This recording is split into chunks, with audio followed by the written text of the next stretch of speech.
Hello दोस्तों, अगर आप संतान सप्तमी का व्रत करती हैं तो शाम के समय कथा का श्रवण जरूर करें। कथा इस प्रकार है, बहुत समय पहले एक ब्राह्मण उसकी पत्नी रहते थे। उनकी बात मतलब उनके घर में जो थी 7 संतानों ने जन्म लिया, लेते ही अल्प आयु में उसकी मृत्यु हो जाती थी। यानी जो ब्राह्मण उसकी पत्नी थे उनकी संतानें तो होती थी, लेकिन अल्प आयु में भी उनकी मृत्यु हो जाती थी। दंपत्ति बहुत दुखी रहते थे बेचारे। एक दिन ब्राह्मणी ने रोते हुए एक साधु से अपनी पीड़ा बताई। साधु ने कहा, यदि तुम भाद्रपद शुक्ल पक्ष की सप्तमी को श्रद्धा पूर्वक व्रत रखकर भगवान शिव और पार्वती और सूर्यदेव की पूजा करोगी तो तुम्हारी संतान की रक्षा होगी। ब्राह्मणी ने साधु की बात मानकर संतान सप्तमी का व्रत किया। उसने विधि पूर्वक शिव, पार्वती और सूर्यदेव की पूजा करी, कथा सुनी, शाम के समय दान पुण्य किया। उसके बाद उसकी 8वीं संतान जीवित रही और लंबी आयु की हुई बाद में। तभी से ये व्रत संतान सुख, सुरक्षा और दीर्घायु के लिए किया जाने लगा, ऐसा कहा जाता है।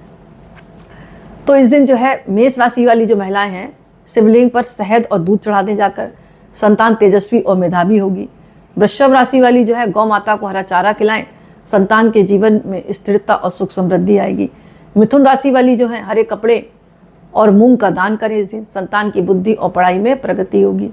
कर्क राशि वाली महिलाएं जो है चांदी का छोटा सा चांद संतान को अपनी पहना दें। शिवलिंग पर चढ़ाने के बाद वो जो चांद है वो संतान को पहना दें। संतान रोग मुक्त होगी, लंबी आयु होगी। इसके अलावा सिंह राशि वाली महिलाएं सूर्यदेव को गुड़ और गेहूं अर्पित करें, संतान के जीवन से कठिनाइयां दूर होंगी। कन्या राशि वाले गाय को हरी मूंग की दाल खिलाएं और माता दुर्गा को चुनरी अर्पण कर दें मंदिर में जाकर, संतान को श्रेष्ठ स्वास्थ्य और भाग्य मिलेगा। तुला वाली जल में गुलाब की पंखुड़ियां डालकर सूर्यदेव को अर्घ्य दें, संतान का भाग्य चमकेगा, पढ़ाई में उन्नति होगी। वृश्चिक वाली महिलाएं लाल पुष्प और बेलपत्र शिवलिंग पर चढ़ाएं, संतान के जीवन में आ रही बाधाएं दूर होंगी, शत्रुता खत्म होगी। धनु राशि वाली महिलाएं तुलसी के पौधे में दीपक जलाएं शाम के समय, संतान को धार्मिकता और जीवन में सफलता मिलेगी। मकर राशि वाली काले तिल और तेल का दान करें, संतान पर शनि से प्रभाव अगर कोई उलट पुलट पड़ रहा होगा तो वो दूर होगा, रोग नष्ट होंगे। कुंभ राशि वाले गरीब बच्चों को खिलौने और मिठाई का दान करें, संतान का जीवन आनंद और खुशियों से बढ़ जाएगा। मीन राशि वाली महिलाएं पीला वस्त्र और हल्दी शिव जी को अर्पण करें, संतान को धन और सौभाग्य की प्राप्ति होगी। इसके अलावा जो महिलाएं हैं वो अपने बच्चे के सर पर हाथ फेरें और ओम नमः शिवाय 108 बार जपें।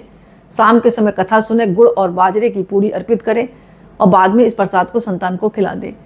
मात्र इस उपाय से ही संतान की दीर्घायु होगी, संतान के जीवन से कष्ट खत्म होंगे और संतान एक तेजस्वी और तेज प्रखर बुद्धि वाली होगी। तो ये उपाय आप संतान सप्तमी को अवश्य करें, करके देखें।